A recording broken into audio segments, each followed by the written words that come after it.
आ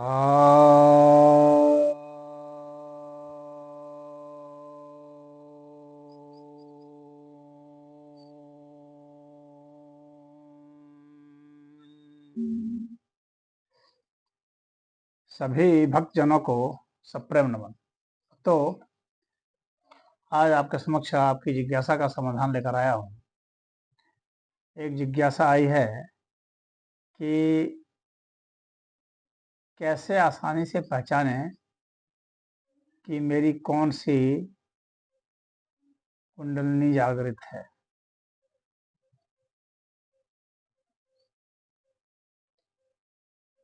देखिए, यूं तो सभी की कुछ न कुछ कुंडलिनी शक्ति जागृत होती है, तभी उसका जीवन चलता है।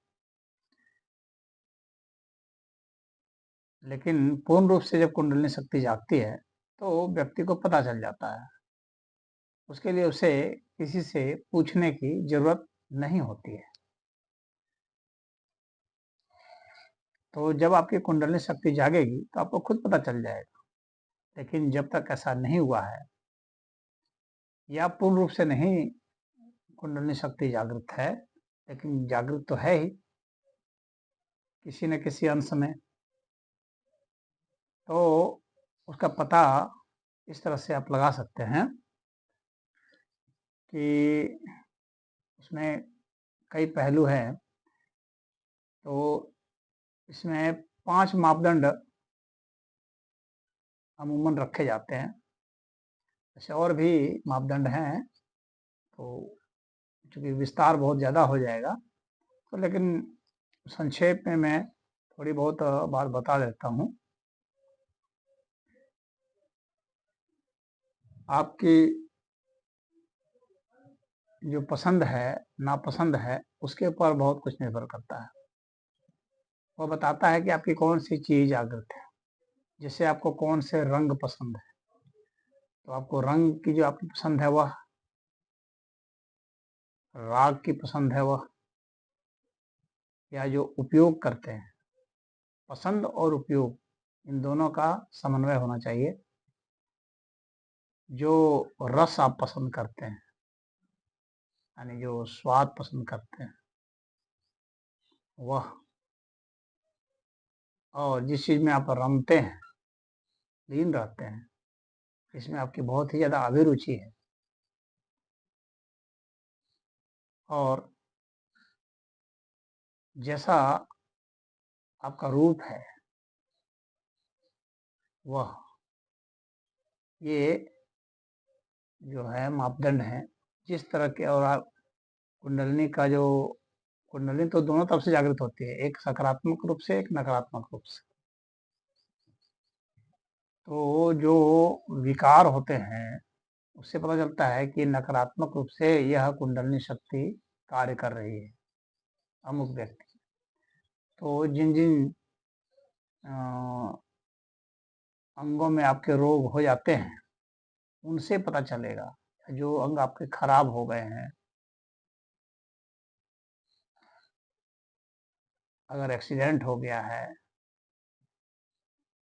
तो उससे भी पता चलेगा कि आपकी कौन सी कुंडलिनी शक्ति सकारात्मक रूप से जागृत है और कौन सी नकारात्मक रूप से जागृत है। तो आप पहले अपनी पसंद देखिए रंग की, उदाहरण के लिए। और रंग की पसंद, जिस पसंद को, जिस चीज़ को आप चुनते हैं और उपयोग करते हैं, ऐसे तो बहुत लोग हैं जो अलग अलग रंग प्रयोग करते रहते हैं, लेकिन सबसे ज़्यादा वे किसी को पसंद करते हैं, सबसे ज़्यादा किस रंग को धारण करते हैं, तो उससे भी आप पता लगा सकते हैं कि आपका कौन सा जो है, कौन सी कुंडलिनी शक्ति आपकी जागृत है। उदाहरण मैं ले लेता हूँ कि मान लीजिए कि लाल रंग आपको बहुत पसंद है। अब देखते होंगे अधिकतर युवाओं में लाल रंग अधिक पसंद किया जाता है, और लाल का जो शेड होता है उसमें, पिंक वगैरह में, तो ये सब क्या है, ये मूलाधार चक्र की जागृति का परिचायक है, लाल रंग की पसंदगी। अगर आपको ऑरेंज रंग पसंद है या संतरे के रंग के इर्द गिर्द जो रंग होता है वो आपको पसंद है, उसके शेड में, अब अलग अलग रंग के अलग अलग शेड होते हैं, तो इसका मतलब स्वाधिष्ठान चक्र जागृत है। यदि आपको पीला रंग ज्यादा पसंद होता है तो मणिपूरक आपको जागृति अवस्था में है। अगर हरा रंग पसंद है तो अनाहत चक्र आपका जागृत है। कौन सा चक्र जागृत है आप इन रंगों से पहचान सकते हैं। अगर आपको नीला रंग पसंद है तो विशुद्धि चक्र जागृत है। अगर आपको इंडिगो पसंद है, जिसको कहते हैं ना कि आसमानी रंग, गहरा नीला अलग रंग का, नील जिसको कहते हैं नील रंग का, तो आज्ञा चक्र जागृत है। और अगर आपको बैंगनी रंग पसंद है तो सहस्त्रार चक्र जागृत है, वायलेट। अगर आपको सफेद रंग पसंद है तो इसका मतलब है कि आपके ये सारे जो चक्र हैं वे जागृत हैं, किसी न किसी अर्थ में जागृत है। अगर आपको काला रंग पसंद है, इसका मतलब है कि ये सारे जो चक्र हैं उसका नेगेटिव भाव में जागृत है, नकारात्मक जागृत है।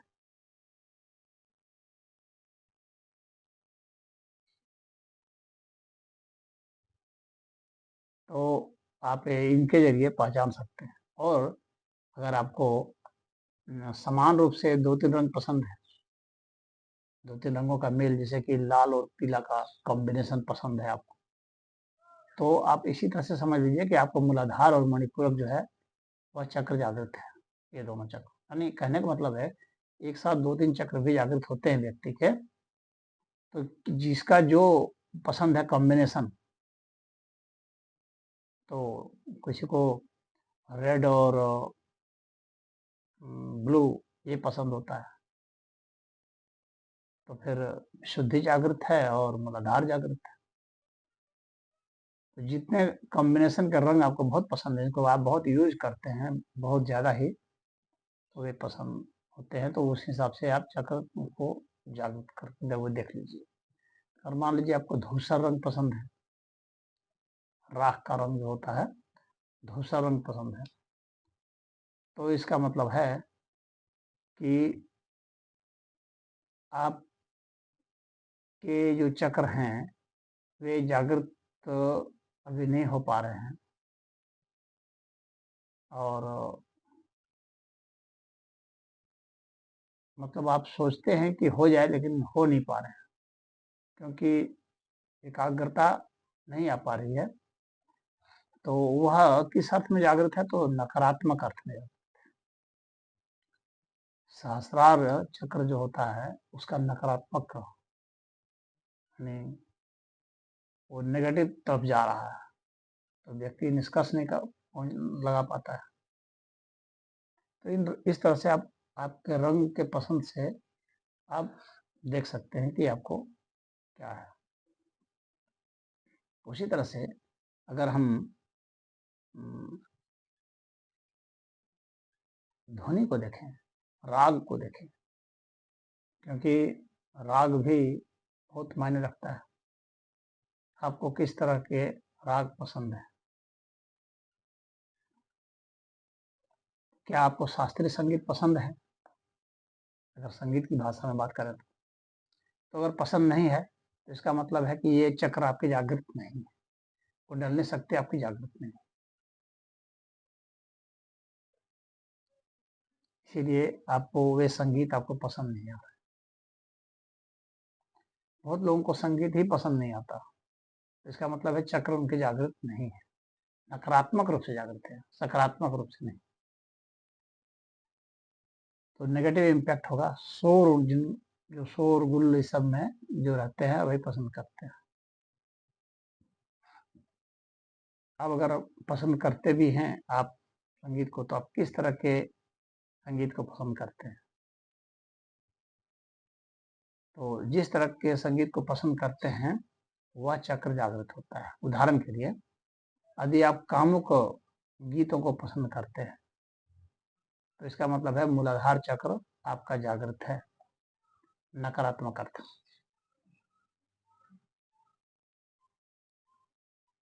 अगर आप दार्शनिक गीतों को पसंद करते हैं, फिलोसफिकल गीत को, इसका मतलब आज्ञा चक्र जागृत है।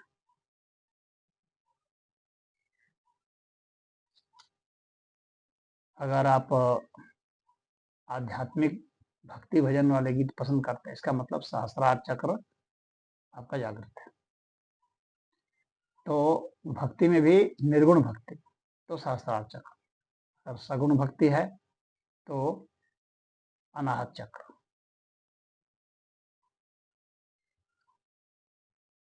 तो आप समझ सकते हैं कि आप किस तरह के गीतों को पसंद करते हैं।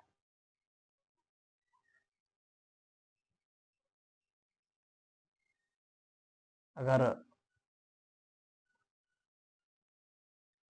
जो है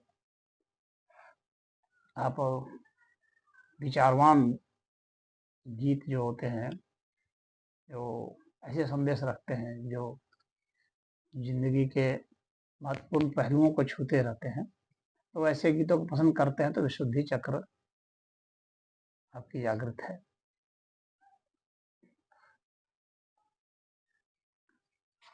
तो आप गीतों के माध्यम से भी पहचान सकते हैं कि आपको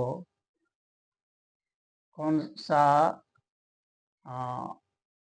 आपका कौन सी कुंडलनी जागृत हो रही है या जागृत है, आप पहचान सकते हैं। तो यानी आप संगीत को भी बदल करके आप जो है अपने उन चक्रों को जगा सकते हैं।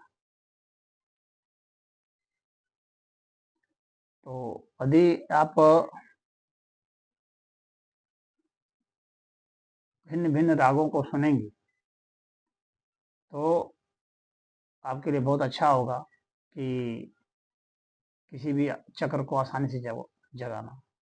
सुने, फिर उसे गाएं। जितना अच्छा गा सकेंगे, इसका मतलब उतना ही जागृति उसमें आए। कुछ उदाहरण मैं दे देता हूँ। जैसे श्याम कल्याण, हिंदौल, इन रागों में यदि आपकी गति होती है, तो मूलाधार चक्र जागृत हो जाएगा सकारात्मक रूप से।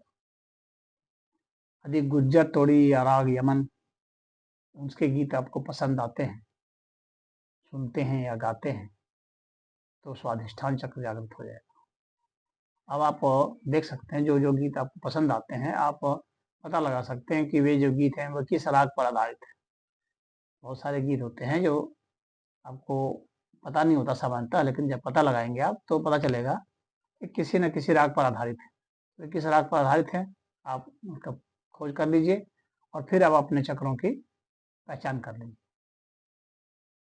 अगर राग अभोगी है, राग मालकोश है, भीम पलास है, तो मणिपूरक चक्र आपका जागृत है। अगर राग दुर्गा है, भैरवी है, अहिर भैरवी है, तो अनाहत चक्र जागृत है। अगर राग जय जयवंती है, देश है, ये आपको पसंद आते हैं, आप गाते हैं, अच्छा से गा लेते हैं, पसंद आते हैं, तो विशुद्धि चक्र जागृत हो जाता है। अगर राग भूप है या बागेश्वरी है, तो आज्ञा चक्र जागृत हो जाता है। अगर राग दरबारी है या सिंधु भैरव है या भैरवी है, तो सहस्रार चक्र जागृत हो जाता है। तो आप अपन जो गीत आप पसंद करते हैं उनका देख लीजिए और उसे आप अनुमान लग जाएगा कि आप जो है किस आपकी कौन सी कुंडलिनी जागृत है और कौन सा आपको जगाना है। तो इससे आप देख सकते हैं। यदि आपको चुप रहना पसंद है, ज्यादा बोलना पसंद नहीं है, शांत रहते हैं, चुप रहते हैं, तो इसका मतलब है कि आपके सारे चक्र जागृत हो रहे हैं।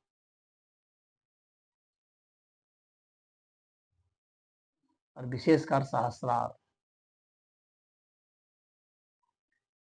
जो बहुत बातूनी होते हैं, बहुत बोल होते हैं, अगर आप इस तरह के हैं तो इसका मतलब है कि विशुद्धि चक्र जागृत है, नकारात्मक अर्थ।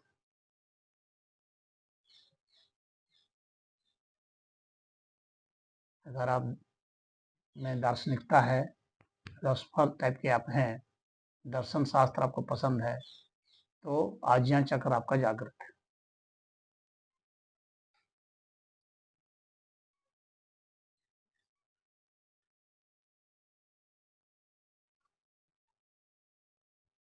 कितने लोग होते हैं जो बिना बोले नहीं रह पाते हैं 1-2 घंटे भी, बेचैन हो जाते हैं कोई नहीं रहे तो इसका मतलब है कि आपकी कुंडलिनी शक्ति नकारात्मक रूप से सक्रिय है। अगर आप 7 दिन तक बिना बोले रह जाते हैं, एक भी शब्द बिना बोले, बिना पढ़े, बिना लिखे, बिना इशारा किए, तो आपके सातों चक्र जागृत हो जा रहे हैं। तो आप देख सकते हैं आपकी क्षमता क्या है, उसके हिसाब से आप सोच सकते हैं कि आपको कौन सा जागृत है। कितना घंटा आप बैठ सकते हैं बिना हिले डुले, उससे भी आप जांच सकते हैं कि आपका कौन सा चक्र जागृत है। यदि 1 घंटा बैठ सकते हैं तो मूलाधार चक्र जागृत है। एक पोजीशन में 1 घंटा बैठ सकते हैं बिना हिले डुले और सांस को गिन सकते हैं, तो आपका मूलाधार चक्र जागृत हो गया है। यदि 2 घंटा कर सकते हैं तो स्वादिष्ठान, 3 घंटा कर सकते हैं तो मणिपूरक, 4 घंटा तो अनाहत, 5 घंटा तो शुद्धि, 6 घंटा तो आज्ञा, 7 घंटा तो सहस्त्रार। 7 घंटा तक यदि आप बिना हिले डुले एक पोजीशन पर स्थिर भाव से बैठ सकते हैं बिना किसी दर्द के, और पूरी सांस जो आपकी आ रही है जा रही है, हर सांस को आप गिनने में समर्थ हो गए, एक भी सांस छूटी नहीं आपसे, तो आप शास्त्रार्थ के योग्य हैं और आपकी जागृत हो चुकी है। तो आप अपने पोजीशन से भी जान सकते हैं कि मेरा कौन सा जागृत है, और ये सकारात्मक मैं बता रहा था। तो अपने बैठने की शक्ति से आप देख सकते हैं, और श्वास प्रश्वास को गिनने की शक्ति से अपने जागृत है। और जो 1 घंटा से कम बैठते हैं उनका कोई चक्र जो है अभी सक्रिय रूप से जागृत नहीं हुआ है, बहुत सकारात्मक अर्थ। बहुत लोग होते हैं 10 मिनट में ही बेचैन हो जाते हैं, 15 मिनट में बेचैन हो जाते हैं, आधा घंटा में बेचैन हो जाते हैं। कम से कम 1 घंटा बैठने का दम रहेगा तो मूलाधार चक्र जागृत होगा। और खाली बैठना नहीं है, श्वास प्रश्वास को गिनना है। एक भी सांस ऐसी नहीं होनी चाहिए जो इधर उधर चली जाए, तो उससे भी आप जांच सकते हैं, जांचने की जो बात हो रही है। ये बहुत गहरा रहस्य है, इसको समझिए। अब हम रस पर आते हैं कि कौन सा रस आपको पसंद है, स्वाद कैसा लेते हैं। यदि मांसाहारी हैं आप, पहले तो कैटेगरी यही बना लीजिए, यदि मांसाहारी हैं तो आपका कोई भी चक्र जागृत नहीं है सकारात्मक अर्थ में।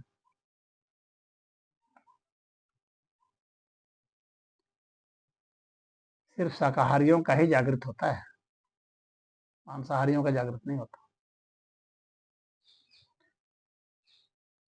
अब मांसाहारी का जो जागृत है वो क्या है, नेगेटिव, सब नकारात्मक जागृत है। जागृत मैंने जैसे बताया था ना कि उल्टे दिशा में, भाई कोई भी आप कर्म कर रहे हैं तो जागृत है कोई ना कोई चक्र, तभी आप कर्म कर पा रहे हैं, अन्यथा कर्म नहीं कर सकते। तो अगर मांस खाते हैं तो इसका मतलब नकारात्मक जागृत है आपको। तो अगर आप शाकाहारी हैं तो आपके सकारात्मक अर्थ में चक्र जागृत है। तो भोजन से भी आप पता लगा सकते हैं कि आपकी जागृति जो है सकारात्मक है नकारात्मक। अगर आप दोनों सेवन करते हैं, मांस भी खाते हैं खूब चाव से और फल फूल ये भी खाते हैं, दोनों ही खाते हैं बराबर प्रेम से, तो इसका मतलब है कि जैसे घड़ी का पेंडुलम होता है, कभी वो व्यक्ति अच्छा भी हो जाता है, कभी बुरा भी हो जाता है। तो परिस्थितिवश उसकी कुछ जागृति होती है और कुछ सकारात्मक कुछ नकारात्मक जागृति होती रहती है। यानी अभी वो भ्रम की स्थिति में, निश्चयात्मक बुद्धि अभी उसकी नहीं हुई है। अब आहार तो बहुत तरह के होते हैं, वह व्यक्ति किस तरह के आहार को पसंद करता है शाकाहार में। जैसे अगर अन्न को पसंद करता है तो इसका मतलब है मूलाधार चक्र जागृत है। अगर रसाहार को पसंद करता है इसका मतलब है कि स्वादिष्ठान चक्र जागृत है, रस अगर वो ले रहा है तो।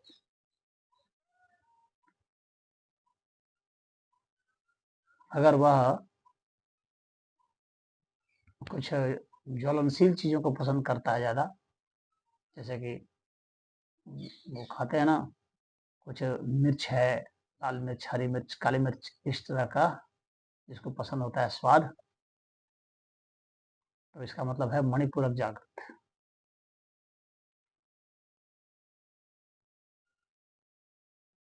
इसको कहते हैं ना कि चटपटा खाने वाला, तो मणिपूरक जागृत। अगर थोड़ा सा वो ये कसेला वगैरह पसंद करता है स्वाद,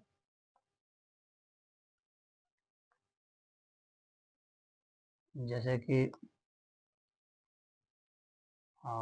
कच्चा अमरूद हो गया या आंवला हो गया,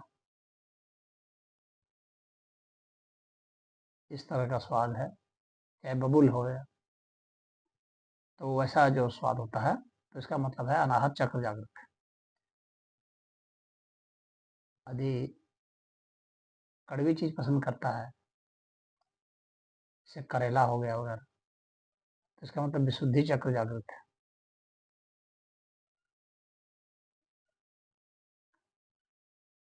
तो आप का स्वाद किस तरह से है तो वह देखें। अगर ऐसा है कि उसको फीका फीका रंग पसंद है, फीका फीका जो लगता है, तो अज्ञा चक्र जो है जागृत होता है।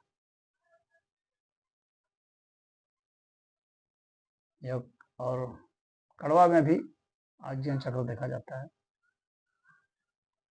तो कड़वे में विशुद्धि भी है और आज्ञा भी है। बस फर्क क्या है कि कड़वे में जो कड़वापन है तो हल्का सा वो रस लिया हुआ है, फीकापन नहीं है। और आज्ञा में फीकापन आ जाता, मतलब हल्का कड़वा। जो एकदम तगड़ा कड़वा होता है वो विशुद्धि में आ जाता। और जो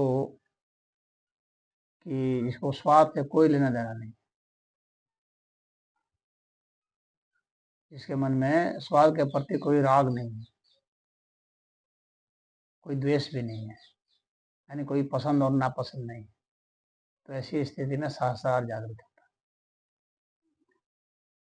और वो सभी स्वादों को पसंद कर रहा है, तो इसका मतलब है कि सारे चक्र उसके जागृत है किसी न किसी संदर्भ में। तो इससे भी आप पता लगा सकते हैं कि आपके कौन से चक्र जागृत हैं और कौन से नहीं है।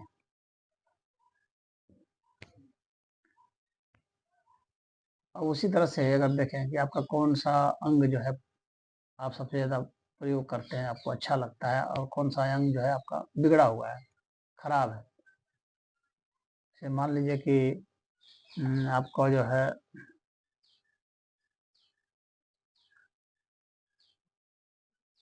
मल द्वार वगैरह ये सब बिगड़ा रहता है, यानी आपका जो है एक्सक्रीशन सिस्टम जो है, इसको कहा जाता है, वह गड़बड़ है, यानी जैसे कब्ज रहता है या पेशाब में कोई प्रॉब्लम आ गई है, तो शुक्र क्षय होता है। तो इसका मतलब है कि जो है स्वाधिष्ठान चक्र जो है उसका बिगड़ा हुआ है। अगर यौन संबंधित कोई रोग है तो इसका मतलब मूलाधार बिगड़ा हुआ है, या पैरों में कोई रोग है तो मूलाधार बिगड़ा हुआ है। पैर में, जांघ में कोई दिक्कत आती है, चलने में दिक्कत आती है, यानी लंगड़ापन है, तो इसे मूलाधार बिगड़ा हुआ है, नकारात्मक रूप से वो सक्रिय हो गया है। अगर भोजन ठीक से पचता नहीं है तो इसका अर्थ हो गया मणिपुरक चक्र बिगड़ गया है। अगर हृदय में परेशानी है, लीवर में परेशानी है, तो इसका मतलब है अनाहत चक्र बिगड़ गया है। अगर गले में परेशानी है, आवाज़ जो है फटी फटी है, भद्दी आवाज़ है, रूखी आवाज़ है, व्यक्ति गा नहीं सकता, तो ऐसा मतलब है कि वह विशुद्धि चक्र उसका गड़बड़ है, या झूठ बोलता है, बहुत लबार की तरह से बोलता है, तर्क और तथ्य को प्रस्तुत नहीं करता, तो सब विशुद्धि चक्र की गड़बड़ी है। यदि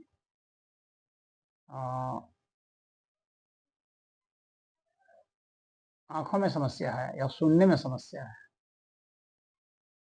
यानी दृष्टि दोष है या श्रवण दोष है,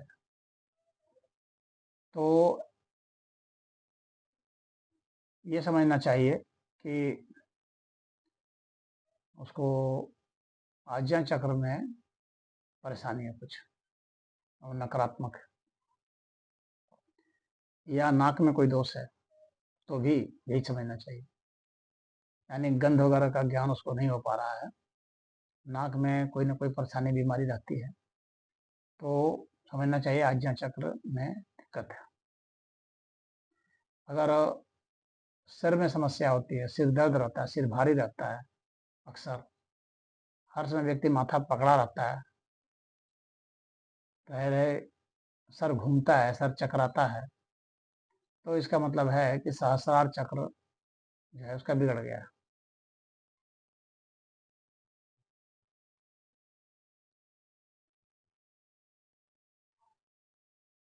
तो इस तरह से हम लोग इसको जान रहे हैं।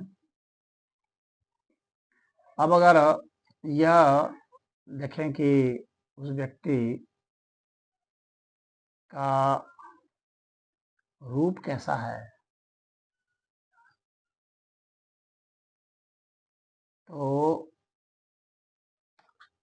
हम लोग रूप से भी पता लगा सकते हैं, पहचान सकते हैं कि कौन सा चक्र जागृत है, और इससे भी पहचान सकते हैं कि भाई वो उस व्यक्ति को किससे डर लगता है और या किससे डर नहीं लगता है, उससे भी पहचान सकते हैं।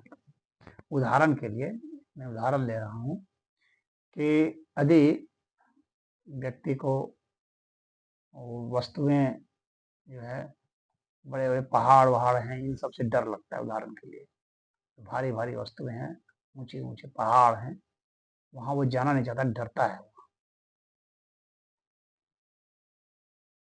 तो इसका मतलब है कि वह मूलाधार चक्र बिगड़ा हुआ है। यदि आपको पानी में डर लगता है, समुद्र से डरते हैं, नदी से डरते हैं, तो इसका मतलब है कि स्वाधिष्ठान चक्र बिगड़ा हुआ है। यदि आग से डरते हैं, तो मणिपूरक चक्र बिगड़ा हुआ है। या यदि आग आपको पसंद है तो मणिपूरक चक्र जो है आपकी जागृत है, सक्रिय है, सकारात्मक अर्थ। उसी तरह से यदि व्यक्ति को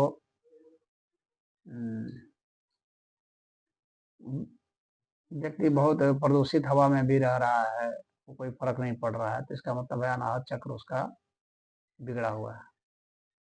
जिसका अनाहत चक्र जागृत होगा वो शुद्ध हवा में रहने के लिए परेशान रहता है। तो वैसा व्यक्ति खुद प्राणायाम वगैरह करेगा और ऐसी ही जगह में रहना चाहेगा जहाँ शुद्ध हवा है। जहाँ हवा नहीं रहेगी वहाँ से हट जाएगा वो। प्रदूषित हवा में वो बिल्कुल नहीं रहेगा, प्रदूषित हवा को वो बर्दाश्त नहीं करेगा। उसी तरह से कई व्यक्ति होते हैं जो कि संकरी जगह में रह लेते हैं, वहाँ भी वो उनको कोई दिक्कत बहुत नहीं होती है।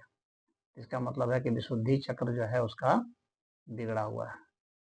और जिसका सकारात्मक है तो वो तो बहुत चौड़ा चौड़ा जगह चाहिए, फैले हुई जगह में वो रहता है, उसको सब चीज बड़ा बड़ा चाहिए, फैला हुआ, खुले खुले में वो व्यक्ति रहने वाला व्यक्ति होता है। झोपड़ी में भी रहेगा, खुले जगह में रहेगा, उसके बंद कमरे पसंद नहीं आते हैं, खुले खुले। तो इसका मतलब है कि वह व्यक्ति जो है उसका विशुद्धि चक्र जो है वह जागृत है, सक्रिय अर्थ, इसे खुले खुले जगह पसंद है। और जिसको मस्तिष्क का विस्तार पसंद है, विस्तार पसंद है माइंड का, थॉट का, बड़े बड़े थॉट, बढ़िया बढ़िया विचार, जिसको वो पसंद है, इसका मतलब आज्ञा चक्र जागृत है उसका, सक्रिय है। यानी जो सिर्फ महान महान विचारकों को जो पढ़ता है, सुनता है, बोलता है, उनको वही रुचता है, तो वह है।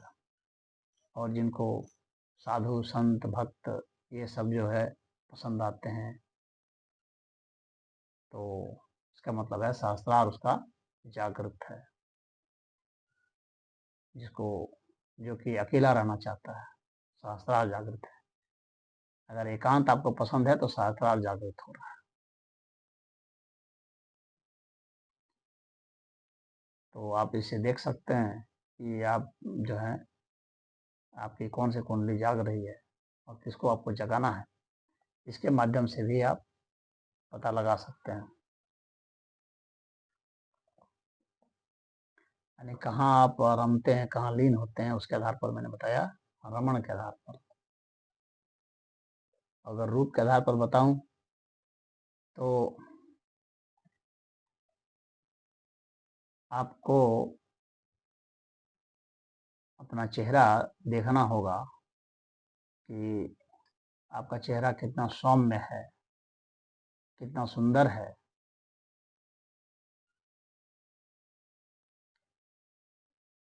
और कितने कितने सुंदर चीजें आपको पसंद है। ये दोनों ही चीजें, अगर आपको सौम्य चेहरे पसंद हैं, सुंदर चीजें पसंद हैं, तो इसका मतलब है कि कुंडलिनी शक्ति सकारात्मक है, यानी पवित्र चीजें पसंद है। ऐसा रूप जो सुंदर हो, और ऐसा रूप जो विकराल हो, डरावना हो, भयावह हो, तो इस तरह के भी पसंद करते हैं रूप, वैसा अपना रूप बना लेते हैं, तो वे सब नकारात्मक हो जाते हैं। उनकी कुंडलिनी शक्ति नकारात्मक रूप से जागृत होती है। जैसे बदमाश होते हैं, उनकी कुंडलिनी शक्ति जागृत होती है लेकिन नकारात्मक। तो अगर उसमें सुंदरता नहीं है तो इसका मतलब है सत्य से वह दूर है।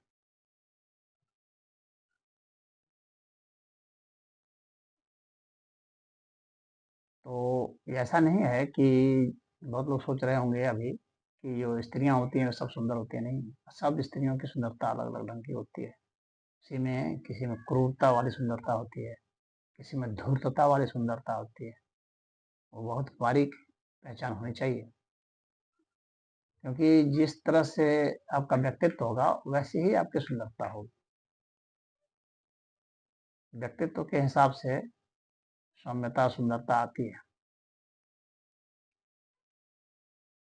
तो जो सीधापन वाली जो सुंदरता होती है, जो न्याय पसंद व्यक्ति की जो सुंदरता होती है, तो वह जो है सकारात्मक होती है, सहस्रार की जागृति के पहचान होते हैं। इसके चेहरे में ओज तेज रहता है, इसका मतलब है कि इसका मणिपुरक चक्र जागृत है।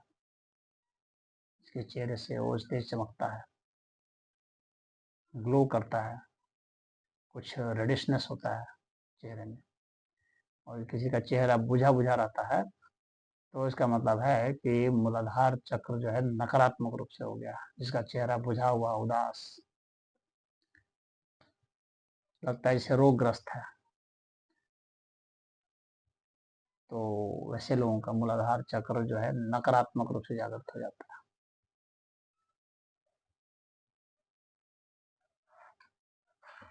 और जिसमें जो है उत्साह, प्रफुल्लता ये सब रहती है, तो वैसे लोग जो है अनाहत चक्र उनके जागृत होते हैं। उसमें भावनाओं की सुंदरता होती है। भावुक व्यक्ति जो सुंदर होता है तो उसकी सुंदरता अनाहत चक्र की जागृति के कारण होती है।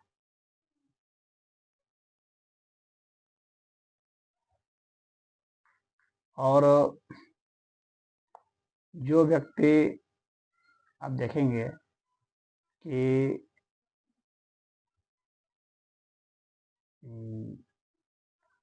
काफी मधुर बोलता है और सुंदर भी है, तो इसका मतलब है कि उसका विशुद्धि चक्र जागृत है। मीठा बोलने वाला, उसकी जो सुंदरता होती है, जब मुस्कुरा मुस्कुरा करके और मीठा मीठा गोल गोल बोलता रहता है, इसका मतलब विशुद्धि चक्र जागृत है। और जिसकी सुंदरता पांडित्य के कारण होती है, जो फिजूल बात नहीं बोलता,